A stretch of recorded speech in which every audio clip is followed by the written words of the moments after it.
Welcome to episode 9 of Little Bobbins Knits. My name is Dani and you can find me on Ravelry and Instagram as Little Bobbins, and you can find the Ravelry group under Little Bobbins Knits. It would be lovely if you came to join.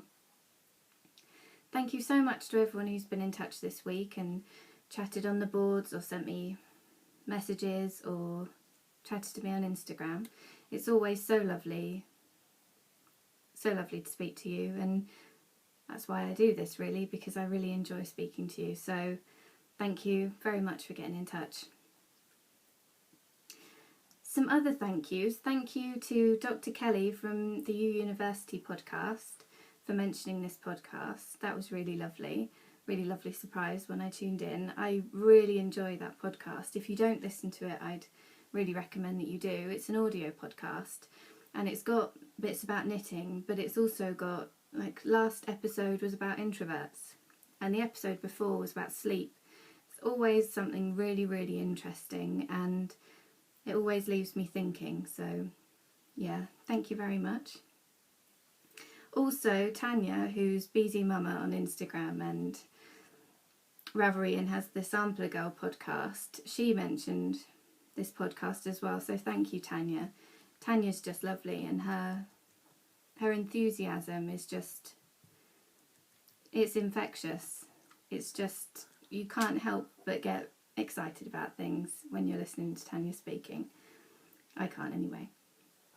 And hers is an audio podcast as well, although she does sometimes do video episodes. Thank you also to James from the Dancing Geek podcast. He was mentioning some podcasts who had less than 10 episodes, and he mentioned mine, so thank you very much, James. That was really kind. James is doing the Stephen West Mystery Knit-along as well, so I'm really enjoying watching his progress with the different colours that he uses, and it's really fun seeing that come together. And thank you to the Two Tangled Skeins podcast for mentioning this podcast.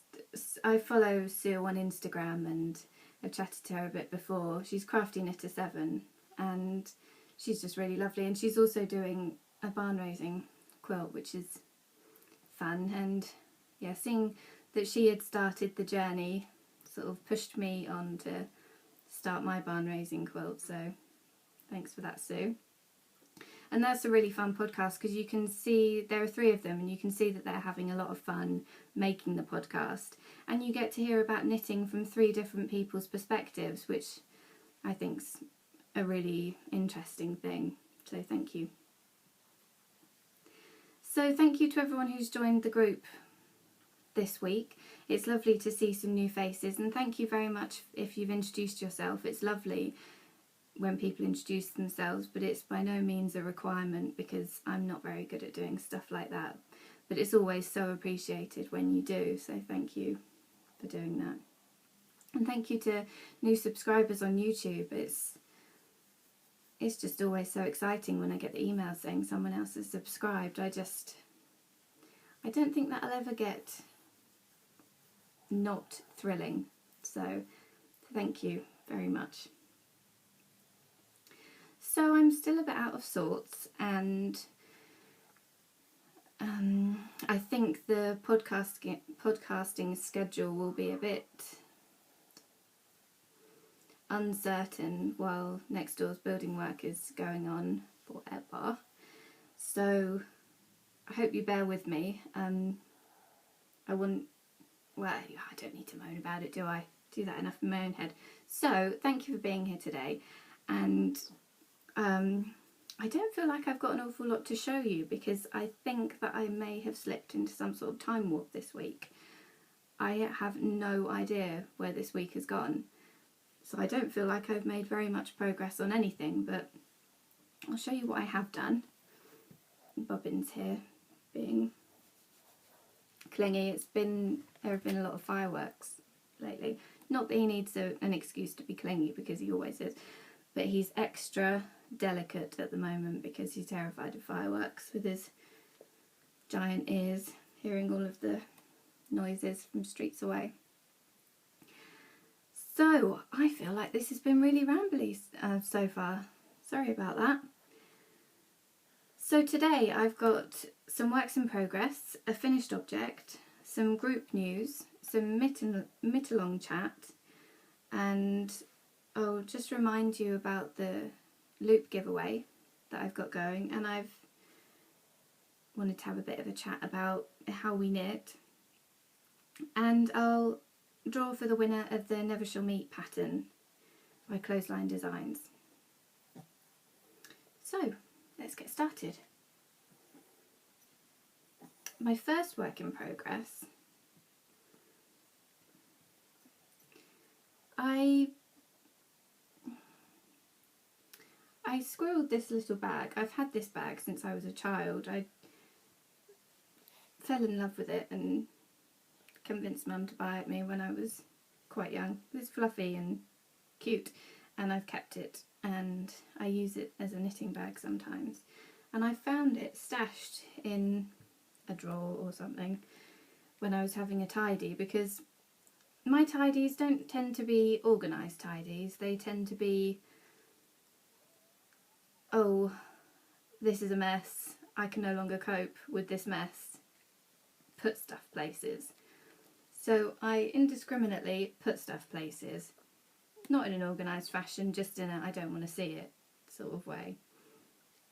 So that bag got stashed in one of those little tidying sessions, not that that's an accurate name, but, and I fished it out the other day and found a bunny with no legs, well, with separate legs and only one ear. So I was one ear away from finishing a bunny, and I put it away for some reason. So I knew that I'd done something different with the ears, so I wasn't quite sure how I would recreate that for ear number 2, but they don't look too odd. I think one's slightly thicker and slightly longer than the other, but he now has 2 ears, and this is Well Dressed Bunny by Barbara Prime, and I need to attach his little legs and make him some clothes, but he's got such a thoughtful expression. I think I do when I make animals, I do tend to make them look a bit sad. I don't know why that is, but oh, I want the bunny. So I'm going to finish him, make him some clothes. I can't decide on dungarees or pyjamas. I think he's a boy bunny. Does he look like a boy bunny to you? I think he's a boy bunny. So I've got to decide on his outfit, and then this is going to be one of the presents for my mum for Christmas, because she likes knitted toys. Actually, she likes anything that I've knitted her, which is really, really handy. But yeah, I'll get him dressed and then get him wrapped. Barbara Prime has this really cute add-on set for the Well Dressed Bunny. It's a bedtime set, and there's pyjamas, a nightdress, and these really cute, tiny, fluffy bunny slippers. So they might happen. The yarn I used for this bunny is Rowan alpaca cotton, and it's sort of fuzzy. I don't think I would use it again for toys unless I was going to knit it at a really, really tight gauge, because this is knit on smaller needles than the yarn recommends, 2 or 3 sizes down, as you should do when you knit toys, so that the stuffing doesn't show through.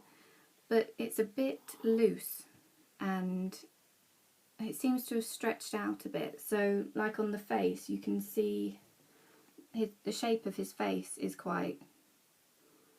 he's quite pouchy here, and I think that's because the knit is just stretched out a bit, and perhaps I wasn't careful enough when I stuffed his little head. So yeah, I probably wouldn't use that again for toys, but it made a nice fuzzy bunny this time. So that's one of my works in progress that's only actually had an ear attached. My next work in progress, I think maybe toys are a bit of a comfort knit for me too, because I seem to be in a toy frame of mind. So I started a miniature bakery bear. This is out of some Regia, my first Regia. And this is the bakery bear pattern by Kay Jones of the Bakery Bears podcast, who had a new episode last week and showed her new pattern, which is a giraffe, and I'm in love with that. It's so cute and I absolutely can't wait to knit it. I think it's just so precious. But the fact that I can't knit that yet meant that I started a miniature bakery bear. I've been wanting to knit a bakery bear for ages, but just haven't got round to it yet for whatever reason. But I thought I'd miniaturise it. I knit him on 2.25mm needles, and I didn't have any safety eyes small enough, so I've used buttons, but to give them a sort of shiny look I've used this stuff, Glossy Accents. I think this is mostly used for scrapbooking and things, but you can make it kind of three-dimensional. You just put on quite a lot of the glue and it will raise the surface and be really glossy. So I've put that on top of the buttons, so you can't see the holes of the buttons anymore. You can just see there's a slight sheen to the eyes. This also sticks anything together. Magic glue. So yeah, so far he's just a head. So hopefully I'll have more parts when I show you next week. Come on then, Bob. Oh, I'll show you this one next. Oh, I've remembered something I forgot to write on the list. So I've been working on my mystery knit-along socks from the A Wee Bit Knitty pattern. Lena, who hosts the A Wee Bit Knitty podcast, brought out a mystery sock pattern while she was away on doing some teaching. She wouldn't be able to podcast, so she's left us with a mystery sock pattern. I hope you don't mind that you just saw that. So I imagine you will have seen the socks now because all of the clues have been released. I'm just sort of catching up. But if you don't want to see until you're all done, then do look away. So mine look like this. Don't go on there. I've used Cascade Heritage in the butter colourway, and it's sort of stretchy. It's like it's all just knits and pearls, giving these lovely, textured parts. I've just finished clue 3, so I need to start clue 4, and I've done both socks at the same time, as I usually do. I started these on double pointed needles, but I found that I was getting really baggy stitches on the edges of the pearl sections, where there are a lot of pearl stitches together. The join, not the join, what's the word I'm trying to think of? The intersection between two needles, those stitches were getting a bit loose. So I moved over to magic loops so that there were less of those spots where you had to change needles, and it definitely helped. So I'm looking forward to seeing what these look like when they're finished. I think they're going to be really cosy wintry socks. So one more clue to go on those. And I'm using Knit Pro Nova needles because this is knit on 2.5 needles, and they're the needles I have in that size. So they're fine. I probably wouldn't choose such a long cable ordinarily though. I think I got those when I was doing socks knit 2 at a time on the same needle, but I don't do that so much anymore because it feels like it takes forever. I don't know yeah, I don't know that I'll go back to that method because it does feel very, very slow. Another work in progress that I've only just started are some monkey socks. These are going to be for my mum for Christmas or birthday, because her birthday is really close to Christmas, so I have to sort of prepare for both.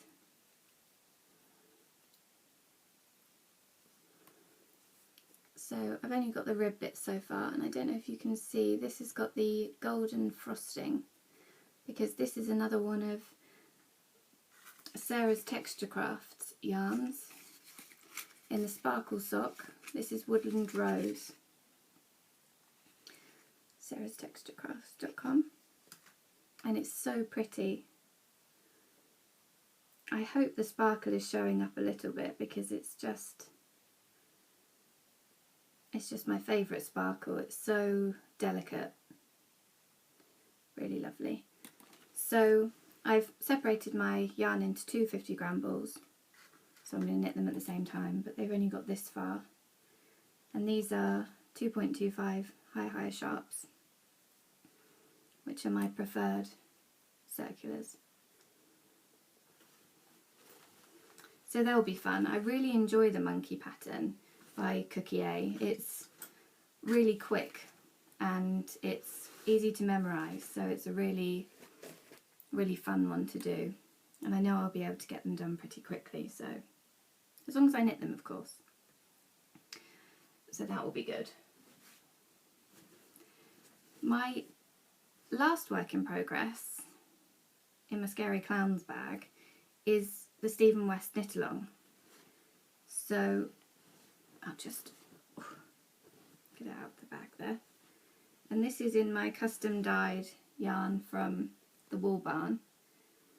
Oh, that was on Bobbin's head. Sorry, Bobbin.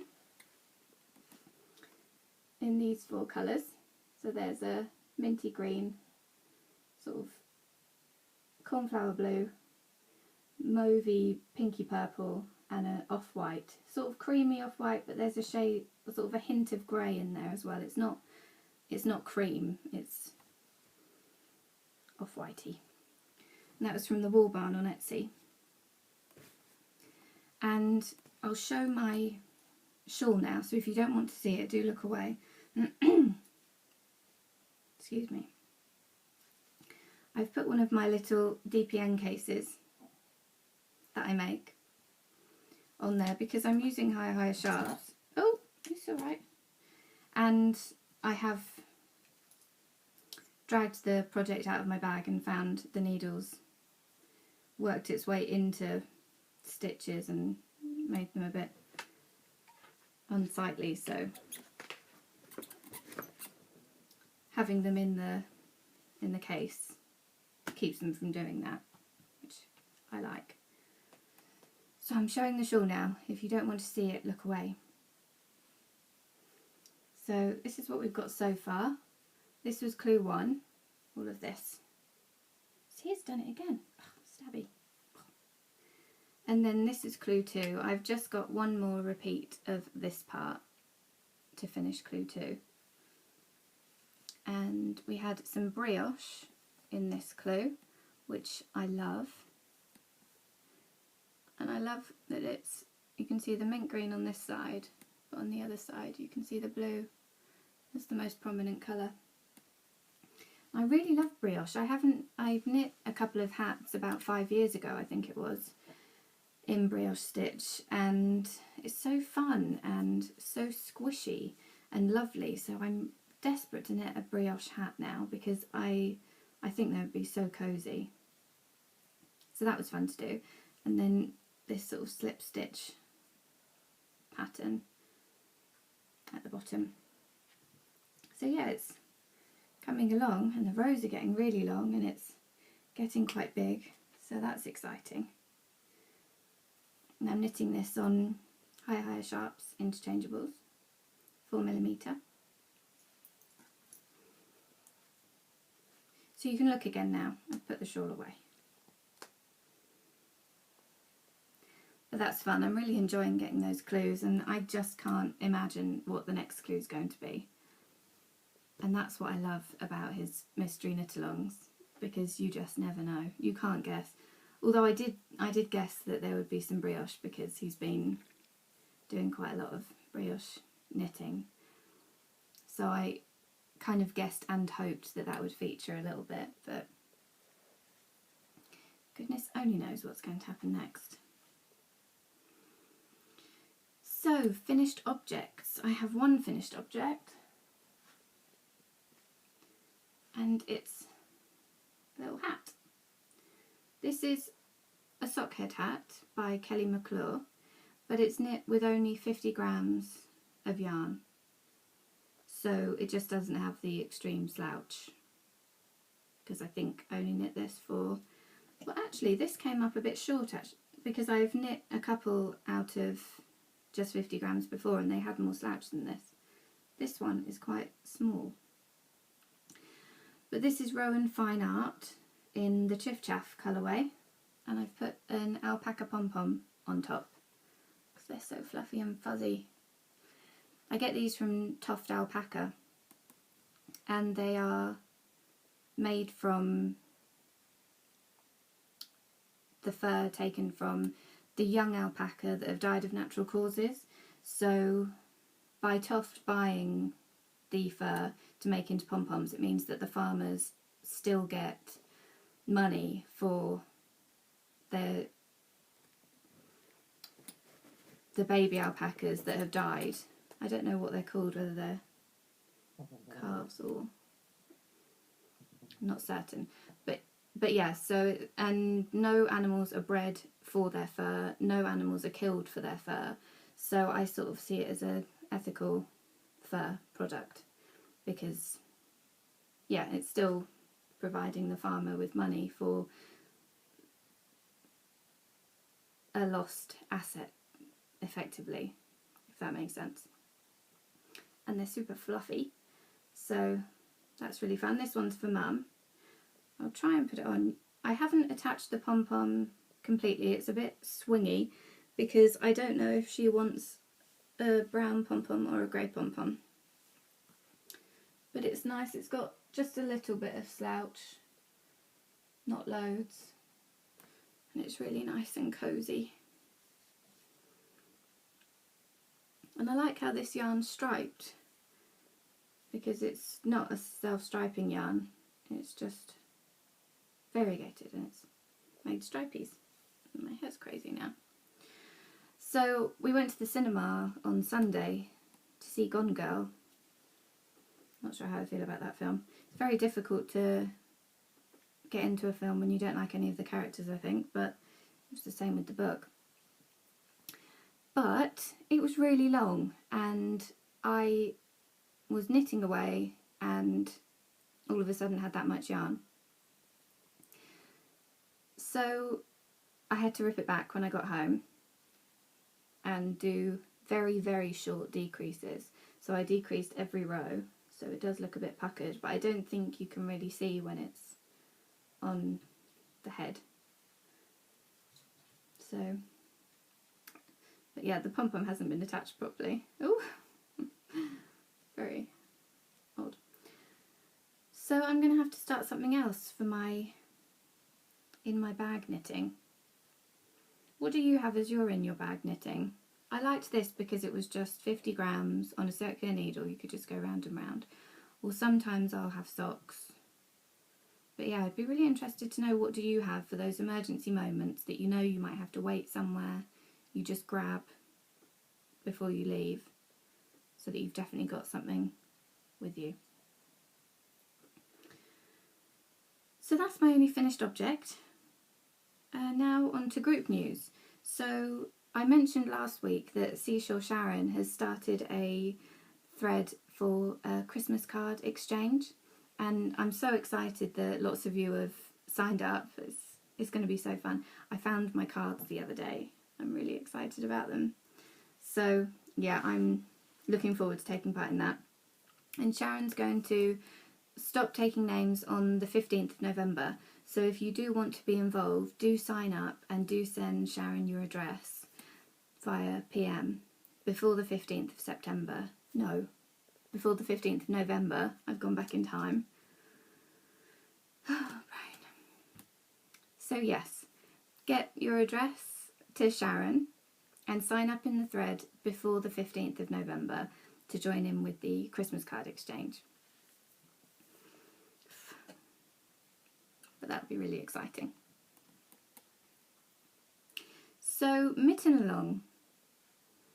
I can't believe how many finished objects there are in the thread. It's just amazing. And lots of you have knit more than one pair, which is exciting. I'm just loving watching all of the different projects being made and the progress people are having. I haven't knit anything on my mittens this week because of the whole, as you've just seen with the September-November debacle, my brain is just absent. So I haven't been able to do any of my mittens, but I'm loving watching all yours happen. And remember to keep hashtagging LBK mitt-along on Instagram because it's lovely to have a look at them over there as well. I'll just show you the prizes again for the mitt-along.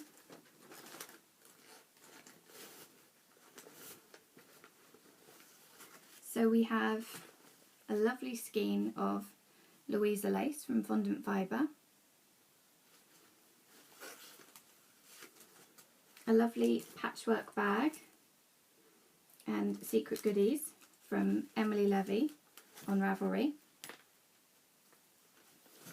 and a super squishable project bag and tin with little ring stitch markers from Spinning and Stitching on Etsy. And we also have a giftable pattern on Ravelry up to the value of £5, which was donated by a very kind friend of the podcast. So thank you very much to everyone who's taking part, and thank you to everyone who's donated prizes. It's just been fantastic that you've done that. I'm over the moon about it, really. So they're mitt-along prizes, so keep going with your mittens. I'll be closing the thread on, I think December the 1st is a Monday, so hopefully I'll be able to podcast that day. So I'll close the thread on that morning. So yeah, we'll finish on November the 30th and I'll close it on December the 1st.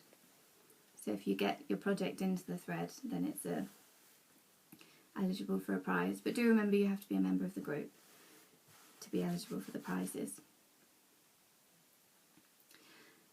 So on to our other giveaway, and that is for this little loop needle gauge, little wooden needle gauge, and loop canvas bag. And I asked you to, the giveaway is still open, and I asked you to tell me a bit about how you knit. And I have absolutely loved that thread. I was thinking, when people started writing about how they knit, I was thinking, why did I put this as a competition or as a giveaway thread? Because I can't answer, I can't sort of take part in this conversation.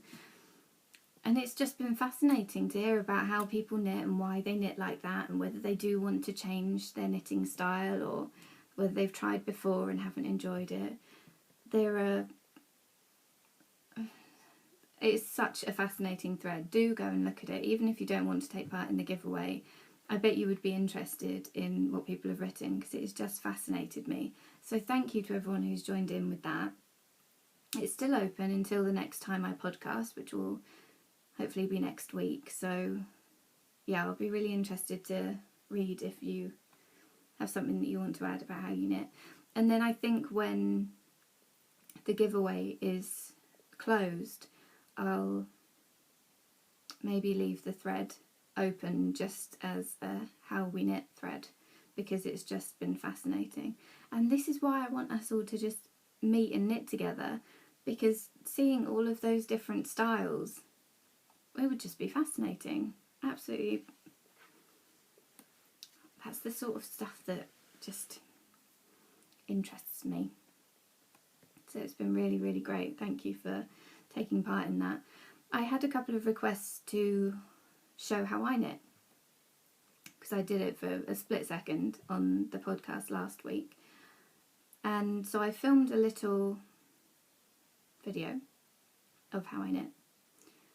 Hopefully I will be able to add that in to the podcast here. So, this is how I knit. Yarn in the right hand, holding my needle like a pencil.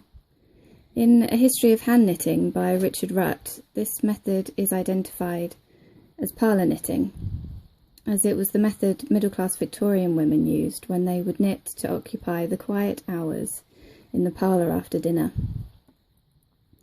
It was suggested in the book Principles of Knitting by June Hemmons Hyatt that the other methods of knitting that were used at the time, such as using a knitting belt or holding the needle under the arm, may have been seen to lack a certain refinement, and that Victorian women would possibly have wanted to, or middle-class Victorian women would possibly have wanted to distance themselves from the working-class origins of the craft. They liked this method because the hand takes on an elegant position, quite like daintily raising a cup when sipping tea, according to the Principles of Knitting.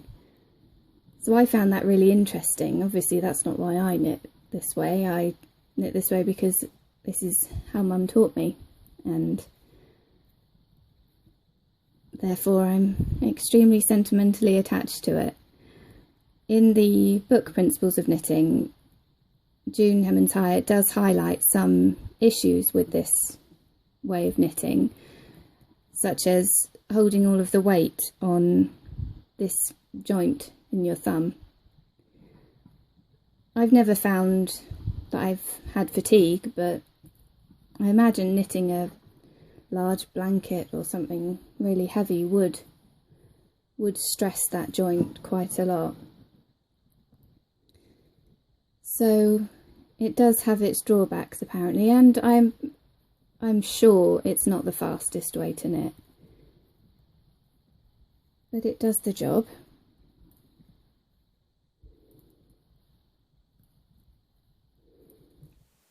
So that was how I knit. And I'd love to see if any of you have got videos of how you knit. I know a little while ago, well, probably about a year ago or something, on Instagram there was a how I knit hashtag, and that was fascinating to go through. But if any of you have shown how you knit, then I would love to see it as well. So the last thing that we have to do is to draw the winner of the Never Shall Meet shawl by Clothesline Designs, which was given to us by Quilter Caroline. I actually started my Never Shall Meet shawl this week, and my yarn just wasn't right. You know sometimes you think it's going to be perfect for the pattern, but it just wasn't right. It didn't show the pattern enough. But what I did do, I think I did about 4 repeats of the pattern, and it was so fun because it's simple enough to sort of be chatting or watching TV or whatever, but it's constantly changing, so you can't get too complacent like I do and just start making these really random mistakes, or your brain is always stimulated because there's always something happening. So I really enjoyed the pattern, and I'm still thinking about which yarns to use. It's been lovely seeing the yarns that people have said that they would use. Lovely thread.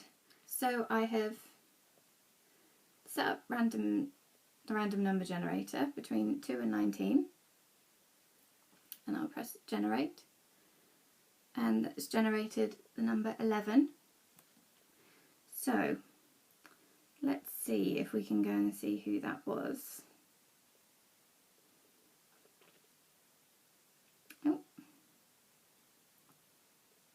But thank you to everyone who added in pictures of your yarns. It was really nice to see those different ones that you would choose. There we are. So it was number 11, wasn't it? And number 11... Oh, that's Siberian Cat. Oh, look at that yarn. Penny said that she'd used some Miss Babs yarn from her stash. How gorgeous is that? That is absolutely beautiful yarn. So congratulations, Siberian Cat. Or Penny, I will get your details over to Quilter Caroline and she'll gift you a copy of her pattern. So thank you very much to everyone who took part in that. It was really nice seeing your yarns, and thank you also to Quilter Caroline for donating a copy to us for a giveaway. That was really generous, and thank you for my copy, very kind. So I think that's all we've got today. I am sorry if I'm not quite myself. I'm sure I'll get back on track soon enough. I'm just having one of those times where it's just not quite right, but it's fine. Nothing drastic is happening. I'm just not in my normal frame of mind. But I hope you're all really well, and I hope you've had a lovely week, and I hope you continue to have a lovely week. And I'll look forward to seeing you next week if you come back to watch again. And I hope you do.